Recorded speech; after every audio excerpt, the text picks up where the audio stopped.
All right, today is January the 8th, Monday, no news. Starting off with our daily range to give us a premium discount. And then we work through the 1 hour PD arrays, isolate the 15 5-minute breakers, wait for time of day. Let's get right into how the day is set up. We'll start. I'm going to do a little bit of maybe kind of an extended analysis on the preparation here. Starting with the day time frame.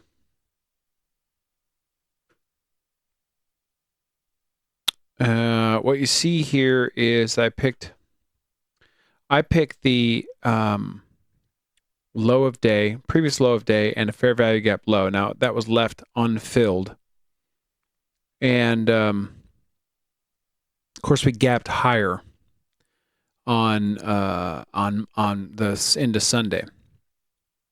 So that was interesting, and you can kind of ignore all of these drawings, I guess. But the important part is that what I saw here is that this being the daily range high, and that being the daily range low. Now that was the daily range high on ES right there, that low. So let's go look at that real quick. And we blasted even through that. So that's kind of fascinating. That's really fascinating. Where are my drawings? Oh, there we go. Yeah, so we blasted even through that, which is really fascinating. Regardless, let's jump back to, there we go. And so that's how we set that up. And I guess, that one thought would be, if you were to look at time frames, if we start closing above this here, this order block there on the daily, then the probability of going higher or much higher or only higher instead of lower is more assured in my analysis. So, all right, let's break down the 1 hour. I will show you what I want to just briefly cover what it looked like in the AM.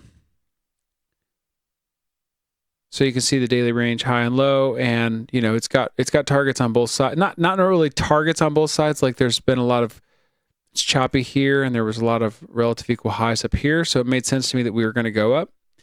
And the way we laid this out, I'll get into this, but I expected a dive down here and then a roll higher. But leaving all of these mids untouched and that fair value gap untouched, it definitely indicated a bullish bias. In the 15-minute view, you can see that I had this set up here with the idea that down into premium, as you narrate the action, you see you get breakers get created here. London session high goes in, takes out the afternoon session of previous day. We lack displacement lower. We displace higher. So then any push down should get bought up. We also left this sell side right here. And that was interesting to me. I fully expected us to dive down into here. So let's just work through the charts a little bit, and we can talk about that.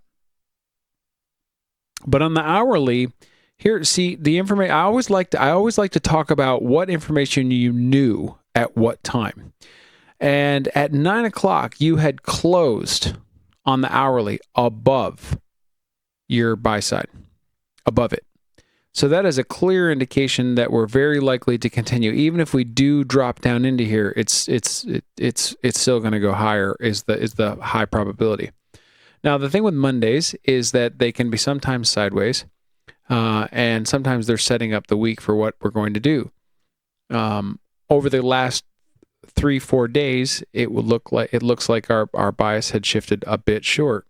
Now we sold off rather quickly. So if you take a step back and think about it, on the weekly, we'd sold off a fair amount relative. We took back almost 3 weeks of gains in 1 week. So my loose intuition was, I wonder if we run up at least 50% of that marker for the week before we turn down or we do something like that. Certainly didn't expect that all in one day, and certainly not on a Monday. That's kind of fascinating as I think about it.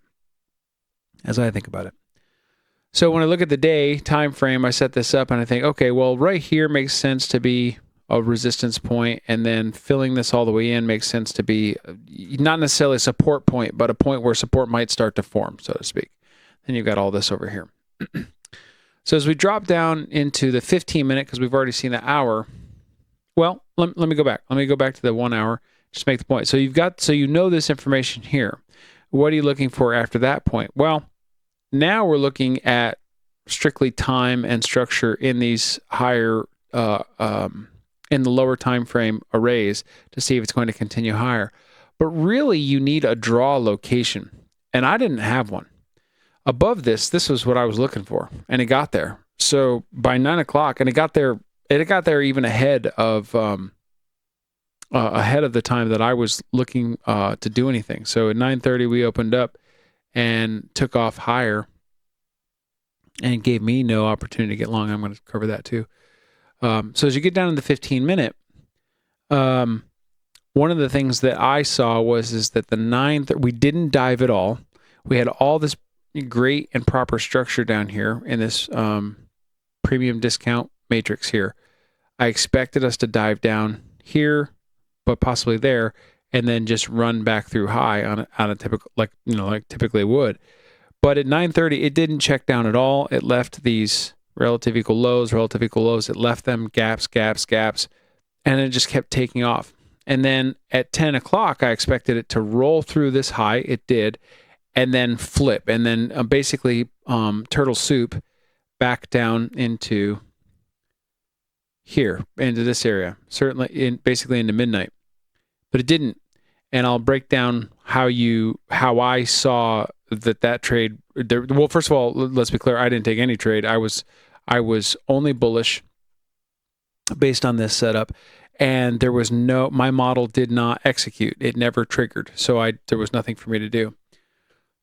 So I sat and watched up until right about 10 o'clock, and then I'll show you on the 5-minute, or really I saw it on the 1 minute what transpired. So right at 10 o'clock, you see this reversal here, and it checks down, triggers the turtle soup, comes back out, takes it right out. And in the course of doing so, and that's on the 5-minute, let's go down to the 1 minute where I saw it. There you go. Okay, so right at 10 o'clock, it triggers the turtle soup, takes it out, leaves a gap, closes below the gap. So I figure, okay, this may become a turning point. So if you took that again, it could go lower, but then it begins to form and hold support. So then the short idea, which I was just watching, no executions, becomes invalidated at this point right here. Right there. So if you took it anyway in here, as soon as you see that, you're out. And then you're looking long. You're only looking long and waiting for 10:30 for it to happen. And I won't break this setup down to show you where we could have gotten long, but you can see there's a lot of easy ways, not easy is the wrong word. There's a lot of logical ways to get long into that and to just see if you can get a run. But I don't trade like that. I don't just get in unless I know where the price is going to go. And I didn't know where it was going to go. So I just walked away. I closed my charts and walked away. So that is it for today. With this big run up today, I am not sure what the idea is for the week. I'll have to evaluate in the morning and see what the London session has done.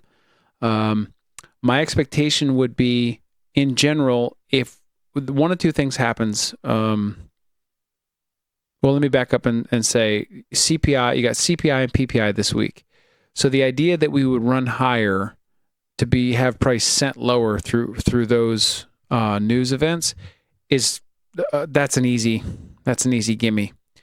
So if that's the case, then what I would expect to see happen is Tuesday form some sort of top, a balance area, go a little higher, go a little lower.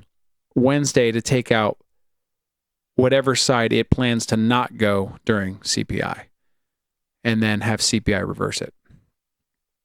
So that would be a general outline for the week. But we were prepared, followed the plan, and look at that. Risked no capital, gained no capital, but also lost no capital. So, till tomorrow.